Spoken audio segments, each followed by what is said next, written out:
റിപ്പീറ്റീവായിട്ട് ചെയ്യാൻ പറ്റുന്ന ജോലികളിൽ എയുടെ ഇമ്പാക്റ്റ് വളരെ വലുതാണ്. ചില റോൾസ് ഓട്ടോമേറ്റീവോ ട്രാൻസ്ഫോം ചെയ്യുകയൊക്കെ ചെയ്യുന്നുണ്ട്. അതോടൊപ്പം പുതിയ ഓപ്പർച്യൂണിറ്റീസും വരുന്നുണ്ട്. ഈ വീഡിയോയിൽ നമ്മൾ മാറിക്കൊണ്ടിരിക്കുന്ന വർക്ക് ഫോഴ്സിനെ കുറിച്ചും പുതിയ ഓപ്പർച്യൂണിറ്റീസിനെ കുറിച്ചും ചലഞ്ചസിനെ കുറിച്ചും ഒക്കെയാണ് അഡ്രസ്സ് ചെയ്യുന്നത്. കൂടാതെ എൻട്രി ലെവൽ റിപ്പീറ്റീവായിട്ട് ജോബ് ചെയ്യുന്നവർക്ക് എങ്ങനെ റിലവൻ്റ് ആയിട്ട് കോമ്പറ്റീറ്റീവ് ആയിട്ട് ഫീൽഡിൽ നിൽക്കുന്ന അതിനുള്ള ആക്ഷൻ സ്ട്രാറ്റജീസ് ഒക്കെ പറയുന്നുണ്ട്. ഈ ചാനൽ വീഡിയോ ആദ്യമായിട്ട് കാണുന്നവർക്ക് ഞാൻ എന്നെ ഇൻട്രൊഡ്യൂസ് ചെയ്യാം. എൻ്റെ പേര് സാഹിർ. ഈ ചാനൽ നമ്മൾ artificial intelligence, data science, data analytics, full stack development, മോൺ സ്റ്റാക്ക്, അക്കൗണ്ടിങ് തുടങ്ങിയ വീഡിയോയിലേക്ക് അപ്ലോഡ് ചെയ്യുന്നത്. എഡ്യൂ ലേണിംഗിൻ്റെ എയിം തന്നെ ഫ്രഷേഴ്സ് ആയിട്ടുള്ളവർക്കും career gap IT career enable ചെയ്യാന്നുള്ളതാണ്. So once again I'm Sahir. Welcome to the new video of Edu Learning. Artificial intelligence എന്ന് പറയുന്നത് പണ്ടത്തെ പോലെ ചില സ്പെഷ്യലൈസ്ഡ് ടാസ്കിന് വേണ്ടി മാത്രമുള്ള ഒന്നല്ല. ഇപ്പോൾ അത് ടെക് ഇൻഡസ്ട്രി ഒരു ഭാഗം തന്നെ മാറിയിട്ടുണ്ട്. AI ടൂൾസ് പലതും ഓട്ടോമേറ്റ് ചെയ്യാനും ഒപ്റ്റിമൈസ് ചെയ്യാനും ഇന്നോവേറ്റ് ചെയ്യാനും ഒക്കെ സഹായിക്കുന്നുണ്ട്. ഇതുകൊണ്ട് വർക്ക് ഫോഴ്സിലെ പണികളൊക്കെ അല്ലെങ്കിൽ നമ്മളെ ഓഫീസിലെ പണികളൊക്കെ ഫാസ്റ്ററായിട്ട് സ്മാർട്ടറായിട്ട് പിന്നെ എഫിഷ്യൻ്റായിട്ടൊക്കെ ചെയ്യാൻ നമുക്ക് സാധിക്കുന്നുണ്ട്. എൻട്രി ലെവൽ വർക്കേഴ്സ് ഈ ഒരു ട്രാൻസ്ഫോർമേഷൻ ആദ്യം വളരെ ബുദ്ധിമുട്ടായിട്ട് ഫീൽ ചെയ്തേക്കാം. പ്രത്യേകിച്ചും പണ്ടൊക്കെ കരിയർ എൻട്രി പോയിൻറ്റ്സ് ആയിരുന്ന റുട്ടീൻ ടാസ്ക് ഇപ്പോൾ ഓട്ടോമേറ്റഡ് ആകും. പ്ലേസുകളിൽ എയുടെ ഏറ്റവും വിസിബിളായ ചേഞ്ചാണ് automation, manual coding, system monitoring, basic testing, data entry പോലുള്ള ടാസ്കൊക്കെ ഇപ്പോൾ AI അൽഗോരിതംസ് ഹാൻഡിൽ ചെയ്യാൻ പറ്റുന്നുണ്ട് ഒരു പരിധി വരെ. GitHub അല്ലെങ്കിൽ കോപൈലറ്റ് അല്ലെങ്കിൽ IntelliCode പോലുള്ള AI അസിസ്റ്റഡ് പ്ലാറ്റ്ഫോംസ് നല്ല സ്പീഡിൽ കോഡ് എഴുതാനും റിവ്യൂ ചെയ്യാനും ഡീബഗ് ചെയ്യാനും പറ്റും. ഇതുകൊണ്ട് ജൂനിയർ ഡെവലപ്പേഴ്സിൻ്റെ ട്രഡീഷണൽ ലേണിംഗ് ഓപ്പർച്യൂണിറ്റീസ് കുറഞ്ഞിരിക്കാം. പക്ഷേ കോഡിംഗ് ക്വാളിറ്റി എൻഹാൻസ് ചെയ്യാൻ AIയുമായി കൊളാബറേറ്റ് ചെയ്യാനുള്ള ഒരു ചാൻസാണ് ഇത് നിങ്ങൾക്ക് നൽകുന്നത്. മെഷീൻ ലേണിംഗ് പ്ലാറ്റ്ഫോംസ് ഓട്ടോമാറ്റിക്കലി വലിയ ഡേറ്റ സെറ്റ്സ് പരിശോധിച്ച് അതിലെ ട്രെൻഡ്സ് ഐഡൻറ്റിഫൈ ചെയ്ത് പുതിയ ഇൻസൈറ്റ്സ് ജനറേറ്റ് ചെയ്യും. ഇതൊക്കെ ഹ്യൂമൻസിന് ചെയ്യാൻ ചിലപ്പോൾ വീക്സ് എടുത്തേക്കാം അല്ലെങ്കിൽ മാസങ്ങൾ എടുത്തേക്കാം. അതുകൊണ്ട് തന്നെ എൻട്രി ലെവൽ അനലിസ്റ്റിന് ഇനി വാല്യൂബിൾ ആയിരിക്കണമെങ്കിൽ ഈ ടൂൾസിനെ കുറിച്ചൊക്കെ നല്ല ധാരണ ഉണ്ടായിരിക്കണം. റുട്ടീനായിട്ട് IT സപ്പോർട്ട് ചെയ്യുന്നവർക്ക് അവർക്ക് ഡേറ്റ ഹാൻഡിൽ ചെയ്യാൻ ഇപ്പോൾ AI ഡ്രിവൺ ചാറ്റ് ബോട്ട്സും ഓട്ടോമേറ്റഡ് ഡയഗ്നോസ്റ്റിക് ടൂൾസും ഒക്കെ ഉണ്ട്. അതുകൊണ്ട് ഹ്യൂമൻ സ്റ്റാഫിന് കോംപ്ലക്സും സ്ട്രാറ്റജിക്കുമായ ചലഞ്ചസിൽ ഫോക്കസ് ചെയ്യാനാണ് കമ്പനീസ് മെജോറിറ്റിയും ടാസ്കുകൾ കൊടുക്കുന്നത്. സോ ഇത് കുറച്ച് തൊഴിലാളികൾ വെച്ച് ഒരുപാട് ഔട്ട്പുട്ട് എടുക്കാനും എഫിഷ്യൻ്റായിട്ട് വർക്ക് ചെയ്യാൻ കമ്പനി സഹായിക്കും. പക്ഷേ ഇത് നിങ്ങൾ പലരും ജോലി പേകുമോ എന്നുള്ള പേടി പലർക്കും ഉണ്ടാകും. സത്യത്തിൽ കാരണം ടെക് ഫീൽഡിൽ കരിയർ തുടങ്ങുന്നവർക്ക് ഒരുപാട് പുതിയ റോൾസും അവസരങ്ങളും ഉണ്ടായിട്ടുണ്ട്. ഇവിടെ നമ്മൾ പ്രധാനമായി മനസ്സിലാക്കേണ്ട ഒരു കാര്യം ജോലികളെ ഇല്ലാതാക്കുകയല്ല, മറിച്ച് ആ ജോലികൾ പുതിയൊരു രീതിയിലേക്ക് മാറ്റിയെടുക്കുകയാണ് ചെയ്യുന്നത്. നമ്മൾ പണ്ട് ടൈപ്പ് റൈറ്ററിൽ നിന്ന് കമ്പ്യൂട്ടറിലോട്ട് മാറിയപ്പോൾ അല്ലെങ്കിൽ പേജറിൽ നിന്ന് നമ്മൾ മൊബൈലിലോട്ട് മാറിയപ്പോൾ അതായത് സ്മാർട്ട് ഫോണിലോട്ട് മാറിയപ്പോൾ ചേഞ്ചാണ് ഇപ്പം കറൻ്റ്ലി ടെക് വേൾഡിൽ കണ്ടുവന്നുകൊണ്ടിരിക്കുന്നത്. ഒരു 10 വർഷം മുമ്പ് കേട്ടുകേൾവി പോലത്തെ പല ജോലികൾക്ക് ഇപ്പോൾ വലിയ ഡിമാൻഡ് ഉണ്ട്. ഉദാഹരണത്തിന് AI ട്രെയിനിങ് സ്പെഷ്യലിസ്റ്റ്, ഇവരുടെ ജോലി എന്ന് പറയുന്നത് AI മോഡൽസ് നന്നാക്കാൻ കൊടുക്കുന്ന ഡേറ്റ ശരിയാണെന്നും ബയാസ്ഡ് അല്ലെന്നും ഉറപ്പുവരുത്തുക എന്നാണ്. പിന്നെ മെഷീൻ ലേണിംഗ് സിസ്റ്റംസ് ഉണ്ടാക്കാൻ സഹായിക്കുക എന്നതൊക്കെയാണ്. അതുപോലെ AI സഹായത്തോടെ ജോലി ചെയ്യുന്ന ഡെവലപ്പേഴ്സ് ഉണ്ട്. കോഡിംഗ് വേഗത്തിലാക്കാനും റെപ്പിറ്റേറ്റീവ് ടാസ്ക് ഓട്ടോമാറ്റിക്കായിട്ട് ചെയ്യാനും കാര്യങ്ങൾ കൂടുതൽ മെച്ചപ്പെടുത്താനും സഹായിക്കുന്ന AI ടൂൾസിൻ്റെ കൂടെയാണ് ഇവർ ജോലി ചെയ്യുന്നത്. ഈ ജോലിക്ക് നല്ല ടെക്നിക്കൽ അറിവും വേണം, എന്നാൽ മാത്രമേ കോഡിംഗ് ചെയ്യാൻ പറ്റുള്ളൂ. കാരണം AI ടൂൾസ് ഡെവലപ്പ് ചെയ്യുന്ന കോഡ്സിൽ നമുക്ക് 100% വിശ്വസിക്കാൻ പറ്റത്തില്ല. അതിൽ നമ്മൾ റിവ്യൂ ചെയ്യേണ്ടതുണ്ട്. അപ്പോൾ അതിന് നമുക്ക് ലോജിക്കലായിട്ട് നമുക്ക് ഒരുപാട് കാര്യങ്ങൾ മനസ്സിലാക്കേണ്ടതായിട്ടുണ്ട്. ദെൻ ഡേറ്റ അനോട്ടേഷൻ, അതായത് ഡേറ്റ ലേബൽ ചെയ്യുക, ഡേറ്റ ക്ലീൻ ചെയ്യുക, അക്യുറേറ്റ് റെക്കോർഡ്സ് മെയിൻറ്റെയിൻ ചെയ്യുക എന്നൊക്കെയുള്ള റെസ്പോൺസിബിലിറ്റീസ് ആണ് ഇവർക്കുള്ളത്. ഇതുകൂടാതെ ഹൈബ്രിഡ് സ്കിൽ സെറ്റ് വേണ്ട ഒരുപാട് ജോലിയും ഇപ്പം റീസെൻ്റ്ലി കണ്ടുവരുന്നുണ്ട്. ഉദാഹരണത്തിന് AI driven analytics, software testing, cyber security അല്ലെങ്കിൽ യൂസർ എക്സ്പീരിയൻസ് പോലുള്ള ഫീൽഡിലൊക്കെ ഇപ്പം ഒട്ടനവധി അവസരങ്ങളാണ് കണ്ടുവരുന്നത്. ക്ലൗഡ് കമ്പ്യൂട്ടിംഗ് മതിയായിരുന്നു, പക്ഷേ ഇപ്പോൾ ക്ലൗഡ് കമ്പ്യൂട്ടിങ്ങിൻ്റെ കൂടെ നിങ്ങൾക്ക് AI ഡിപ്ലോയ്മെൻറ്റും എക്സ്പെർട്ടീസ് കൂടി ഉണ്ടെങ്കിൽ പ്രൊഫഷണൽസിന് ക്ലൗഡ് എൻവയോൺമെൻറ്റിൽ AI സർവീസ് എളുപ്പത്തിൽ മാനേജ് ചെയ്യാൻ പറ്റും. അതുപോലെ AI ജനറേറ്റഡ് ഇൻസൈറ്റ്സ് ഉപയോഗിച്ച് UX UI ഡിസൈനിനെ എൻഹാൻസ് ചെയ്യാനും അത് യൂസർ ബിഹേവിയർ പ്രെഡിക്റ്റ് ചെയ്യാനും ഡിജിറ്റൽ ഇൻ്റർഫേസസ് ഒപ്റ്റിമൈസ് ചെയ്യാനും സഹായിക്കും.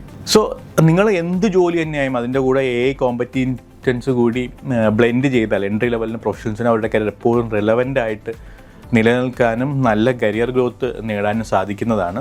വേറൊരു കൺസേൺ വരാറുണ്ട്, AI കാരണം പല ജോബുകളും ഓട്ടോമേറ്റ് ചെയ്യുമ്പം എൻട്രി ലെവൽ റോൾസിൻ്റെ എണ്ണം കുറയാൻ സാധ്യതയുണ്ട്. ഇതുകൊണ്ട് ബാക്കിയുള്ള പൊസിഷൻസിന് കോമ്പറ്റീഷൻ കൂടും, ഇത് പ്രൊഫഷണൽസിനെ മേലൊരു പ്രഷർ ഉണ്ടാക്കുകയും ചെയ്യുന്നൊക്കെ പറയുന്നുണ്ട്. സത്യം പറഞ്ഞു കഴിഞ്ഞാൽ ഡെഫിനറ്റ്ലി കൗണ്ട് കുറയുമായിരിക്കും. പക്ഷേ പുതിയ സ്കിൽസ്, ടെക്നിക്കൽ സ്കിൽസ് മാത്രം പോരാ, ക്രിയേറ്റിവിറ്റിയും അഡാപ്റ്റബിലിറ്റിയും പ്രോബ്ലം സോൾവിങ്ങും അങ്ങനെ ഡിഫറെൻറ്റ് ഒരു ടെക്നിക്കൽ പ്ലസ് സോഫ്റ്റ് സ്കിൽസ് ഉള്ളവരെ ആയിരിക്കും ഇനിയുള്ള കാലഘട്ടത്തിൽ കമ്പനീസ് കമ്പനീസ് നോക്കുന്നത്. സോ ഇനിയുള്ള കാലഘട്ടത്തിൽ നിങ്ങൾ റെലവൻ്റ് ആയിട്ട് കോമ്പറ്റീറ്റീവായിട്ട് തുടരണമെങ്കിൽ ഡെഫിനറ്റ്ലി ലൈഫ് ലോങ് ലേണിംഗ് വളരെ എസെൻഷ്യലാണ്. അഡാപ്റ്റ് ചെയ്യാൻ ഫെയിലാകുന്നവർക്ക് ഓപ്പർച്യൂണിറ്റീസ് കണ്ടെത്താൻ സ്ട്രഗിൾ ചെയ്യേണ്ടി വന്നേക്കാം. കാരണം പണ്ട് മനുഷ്യന്മാർ ചെയ്യുന്ന പല ടാസ്കും ഹാൻഡിൽ ചെയ്യുന്ന ഒരു കാലമാണ്. എൻട്രി ലെവൽ പ്രൊഫഷൻസിന് അവരുടെ അക്കാഡമിക് ഡിഗ്രീസോ അല്ലെങ്കിൽ ട്രഡീഷണൽ ടെക്നിക്കൽ സർട്ടിഫിക്കേഷൻസോ മാത്രം വെച്ച് ഇനി പിടിച്ചു നിൽക്കാൻ പറ്റുമെന്ന് ഞാൻ കരുതുന്നില്ല. എയുടെ പ്രസൻസ് കാരണം machine learning principles, natural language processing, neural networks, algorithm thinking പോലുള്ള പുതിയ സ്കിൽസ് ഇപ്പോൾ എല്ലാവർക്കും ആവശ്യമാണ്. ടെൻസർഫ്ലോ, പൈടർച്ച്, സൈക്കിറ്റ് ലേൺ പോലുള്ള ഫ്രെയിംവർക്സുള്ള ഹാൻഡ്സ് ഓൺ എക്സ്പീരിയൻസ് വേണമെന്നും ഇപ്പോൾ എല്ലാ കമ്പനീസും പ്രതീക്ഷിക്കുന്നുണ്ട്. അല്ലെങ്കിൽ ബേസിക് ആയിട്ടുള്ള ടൂൾസ് നിങ്ങളുടെ പല ടാസ്കുകളും ചെയ്യാൻ, നിങ്ങൾ ഡെയിലി ചെയ്യുന്ന പല ടാസ്കുകളും ചെയ്യാൻ ടൂൾസ് അവൈലബിൾ ആണ്. ആ ടൂൾസിനെ കുറിച്ചുള്ള നോളജ് നിങ്ങൾക്ക് വേണമെന്ന് എല്ലാ കമ്പനീസും മാൻഡേറ്ററി ആയിട്ട് ആവശ്യപ്പെടാറുണ്ട്. പുതിയ ടൂൾസ്, ഫ്രെയിംവർക്സ്, ടെക്നോളജീസ് ഇതൊക്കെ പെട്ടെന്ന് പഠിച്ച് ഇൻ്റഗ്രേറ്റ് ചെയ്യാനുള്ള കഴിവ്, അതിന് അഡാപ്റ്റ് ആവാനുള്ള കഴിവ്, ഇതൊക്കെ ഇപ്പോഴത്തെ കരിയറിൽ നിങ്ങൾക്ക് പിടിച്ചിരിക്കാൻ ക്രിറ്റിക്കലായിട്ടുള്ള സ്കിൽസാണ്. നിങ്ങൾ ത്രെറ്റായിട്ട് കാണരുത്, മറിച്ച് നിങ്ങളൊരു പേഴ്സണൽ അസിസ്റ്റൻ്റായിട്ട് കാണുക, നിങ്ങളുടെ വർക്ക് ചെയ്യാൻ സഹായിക്കുന്ന അസിസ്റ്റൻ്റായിട്ട് കാണുക. അതുകൊണ്ട് നിങ്ങളുടെ പ്രൊഡക്ടിവിറ്റിയും എഫിഷ്യൻസിയും ക്രിയേറ്റിവിറ്റിയും ഒക്കെ കൂടാൻ സഹായിക്കും. ഉദാഹരണത്തിന് കോഡിംഗ് അസിസ്റ്റൻസ് ഉപയോഗിച്ചാൽ ഡെവലപ്മെൻറ്റ് വേഗത്തിലാക്കാൻ, എറർ റേറ്റ്സ് കുറയ്ക്കാനും പറ്റും. അതുപോലെ അനലിറ്റിക്സ് പ്ലാറ്റ്ഫോം നമുക്ക് ഫാസ്റ്റർ ആൻഡ് അക്യുറേറ്റ് ഇൻസൈറ്റ്സ് തരികയും ചെയ്യും. ഈ റിപ്പീറ്റീവ് ടാസ്ക് ഒക്കെ കൊടുത്താൽ നമുക്ക് പ്രോബ്ലം സോൾവിങ്, ഇന്നോവേഷൻ പോലുള്ള പ്രധാനപ്പെട്ട കാര്യങ്ങളിൽ ഫോക്കസ് ചെയ്യാൻ കഴിയും. അങ്ങനെ ഒരു എംപ്ലോയിക്ക് ആക്ച്വലി ഒന്നതിലധികമോ ആൾക്കാരുടെ പ്രൊഡക്ടിവിറ്റി കോൺട്രിബ്യൂഷൻ ഒരു ഓർഗനൈസേഷനിൽ കൊണ്ടുവരാൻ പറ്റും. അങ്ങനെ കൊണ്ടുവരുന്ന എംപ്ലോയീസിന് ഡെഫിനറ്റ്ലി നല്ലൊരു കരിയർ ഗ്രോത്തും കാണും. ഈ രംഗത്ത് നിങ്ങൾക്ക് പിടിച്ചു നിൽക്കണമെന്നുണ്ടെങ്കിൽ ബേസിക്കായിട്ട് ടെക് മേഖലയിൽ നിങ്ങൾക്ക് പൈത്തൺ എന്ന പ്രോഗ്രാമിംഗ് ലാംഗ്വേജ് മാൻഡേറ്ററി ആണെന്ന് ഞാൻ പറയും. അതിൻ്റെ കൂടെ നിങ്ങൾ ഫീൽഡിലാണ് പോകുന്നതെന്ന് നിങ്ങൾക്ക് ടെൻസർഫ്ലോ, കേറാസ്, പൈടാർച്ച് പോലുള്ള മെഷീൻ ലേണിംഗ് പ്ലാറ്റ്ഫോംസും, പിന്നെ ഡേറ്റ വിഷ്വലൈസേഷൻ, പ്രഡിക്റ്റീവ് അനലിറ്റിക്സ്, പിന്നെ ഉപയോഗിക്കുന്ന business intelligence tools, power B, ടാബ്ലോയും കുറിച്ചൊക്കെ ഒരു ബേസിക്കായിട്ടുള്ള അവയർനെസ് ഉണ്ടായിരിക്കണം. ഇനിയുള്ള കാലത്ത് ടെക്നിക്കൽ സ്കിൽസ് മാത്രം പോലും ഞാൻ പറഞ്ഞു, ടെക്നിക്കലിൻ്റെ കൂടെ സോഫ്റ്റ് സ്കിൽസും വളരെ ഇമ്പോർട്ടൻ്റ് ആണ്. കാരണം ടെക്നിക്കൽ ജോലികളെല്ലാം ഒരു 5 വർഷത്തിലോ 10 വർഷത്തിലൊക്കെ ഓട്ടോമേറ്റ് ചെയ്യും. മനുഷ്യന് മാത്രം ചെയ്യാൻ പറ്റുന്ന കഴിവുകൾക്ക് ആയിരിക്കും ഡിമാൻഡ് കൊടുക്കുന്നത്. ക്രിറ്റിക്കൽ തിങ്കിങ് ആണെങ്കിലും അനലിറ്റിക്കൽ റീസണിങ് ആണെങ്കിലും കമ്മ്യൂണിക്കേഷനും അഡാപ്റ്റബിലിറ്റി പോലുള്ള കഴിവുകളൊക്കെ ഇപ്പോൾ വളരെ എസെൻഷ്യലാണ്. അതുകൊണ്ട് എയിൽ നിന്നുള്ള ഇൻസൈറ്റ്സ് നോൺ ടെക്നിക്കൽ സ്റ്റേക്ക് ഹോൾഡേഴ്സ് മനസ്സിലാവുന്ന രീതിയിൽ കൺവേ ചെയ്യാൻ പറ്റണം. അതുപോലെ എപ്പോഴും കണ്ടിരിക്കുന്ന പുതിയ ടൂൾസ്, പ്രോസസ്സ്, ടെക്നോളജീസ് എന്നുമായി പെട്ടെന്ന് അഡ്ജസ്റ്റ് ചെയ്യാൻ പഠിക്കണം.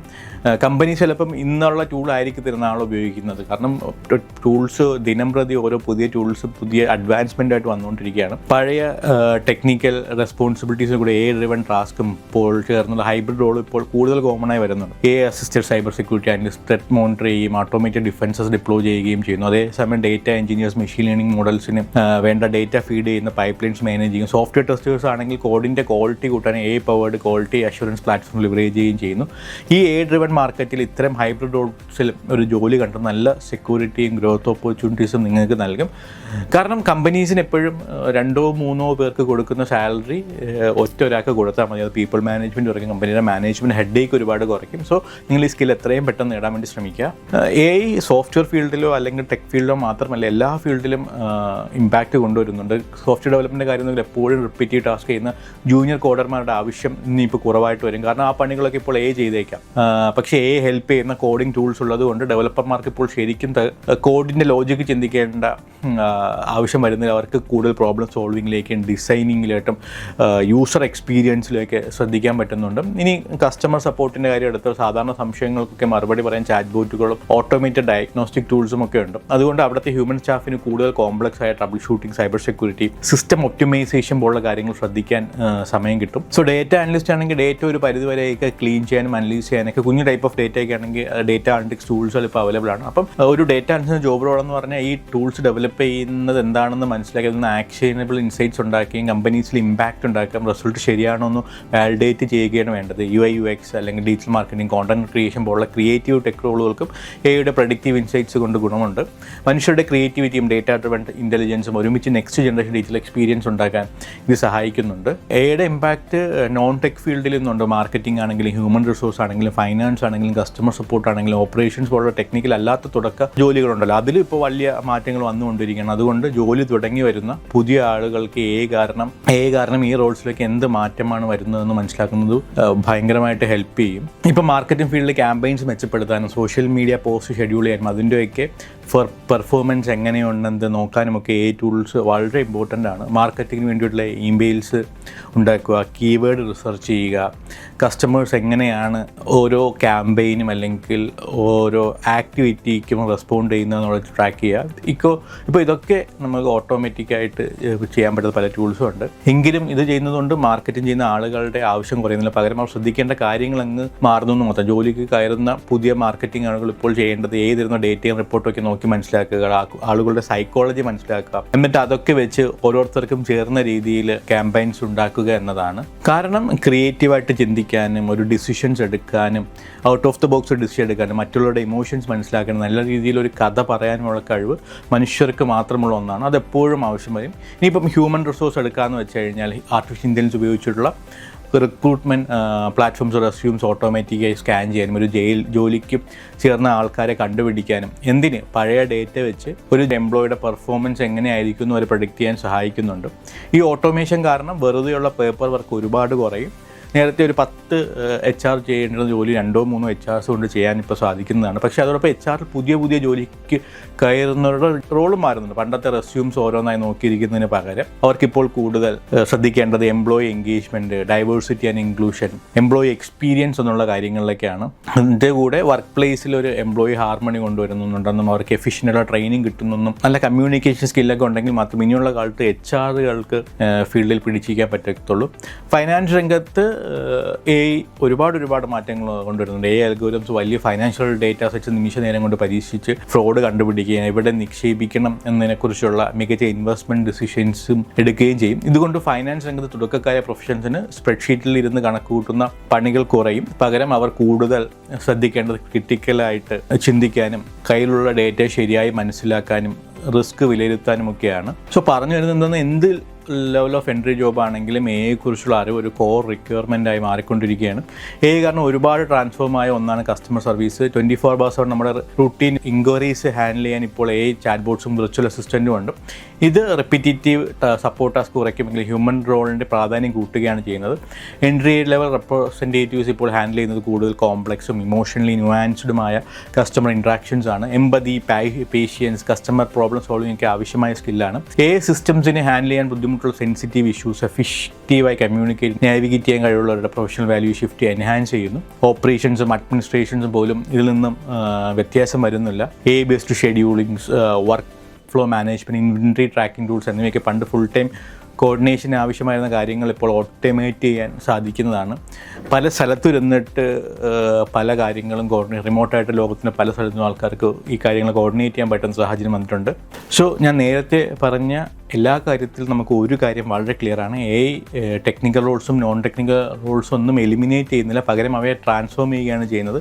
റുട്ടീനായിട്ട് ചെയ്യാൻ പറ്റുന്ന ടാസ്കുകൾ ഓട്ടോമേറ്റ് ചെയ്യപ്പെടുന്നു. സ്ട്രാറ്റജിക്ക് എന്നത് മനുഷ്യൻ്റെ മാത്രം ജോലിയായി മാറുന്നുണ്ട്. അഡാപ്റ്റബിലിറ്റിയും ഡിജിറ്റൽ ലിറ്ററസിയും ക്രിട്ടിക്കൽ തിങ്കിങ്ങും എന്നുള്ള സ്കിൽസ് കൾട്ടിവേറ്റ് ചെയ്യാൻ കഴിയുന്ന, പ്രോബ്ലം സോൾവിങ്ങിൽ ഇൻവെസ്റ്റ് ചെയ്യാൻ കഴിയുന്നവർക്ക്, അതിന് കൂടുതൽ മനസ്സിലാക്കാൻ കഴിയുന്നവർക്ക്, മാത്സ് ബെറ്ററായിട്ട് അറിയാൻ പറ്റുന്നവർക്കൊക്കെ ഡെഫിനറ്റ്ലി വരുന്നത് നല്ലൊരു ഭാവിയായിരിക്കും. നിങ്ങൾ ഇനിയുള്ള കാലഘട്ടത്തിൽ ടെക്നിക്കൽ സ്കിൽസും സോഫ്റ്റ് സ്കിൽസും ഒരുപോലെ ബിൽഡ് ചെയ്യുന്നതിൽ ഫോക്കസ് ചെയ്യണം. അതോടൊപ്പം കരിയർ പ്ലാൻസ് ഫ്ലെക്സിബിലിറ്റി മെയിൻറ്റെയിൻ ചെയ്യുന്നത് നല്ലതാണ്. നെറ്റ്വർക്കിംഗ്, മെൻറ്റർഷിപ്പിന്, റിയൽ വേൾഡ് പ്രൊജക്ട് എക്സ്പീരിയൻസസ് എന്നിവ വളരെ ക്രിട്ടിക്കലായിക്കൊണ്ടിരിക്കുന്ന കാലഘട്ടമാണ്. AI ഡ്രിവൺ റോൾസുകളുടെ എക്സ്പീരിയൻസ് പ്രൊഫഷണൽസിനോട് ഗൈഡൻസ് ചോദിക്കുന്നത്, എമർജിംഗ് ട്രെൻഡ്സിനെ കുറിച്ചും ഗ്രോത്ത് ഏരിയാസിനെ കുറിച്ചും ഡെയിലി അപ്ഡേറ്റ് ചെയ്തുകൊണ്ടിരിക്കുന്നത്, നിങ്ങളുടെ ഡൊമൈനിൽ AI എങ്ങനെ ഇൻവോൾവ് ചെയ്യിപ്പിക്കാം എന്നുള്ള കാര്യങ്ങൾ, എത്തിക്കൽ അവയർനെസ് എന്നിവയെക്കുറിച്ചുള്ളൊരു ബേസിക് ആയിട്ടുള്ള അവയർനെസ് ഉണ്ടെങ്കിൽ നിങ്ങൾക്ക് ഡെഫിനറ്റ്ലി കരിയർ നല്ല രീതിയിൽ ഗ്രോ ചെയ്യാൻ പറ്റുന്നതാണ്.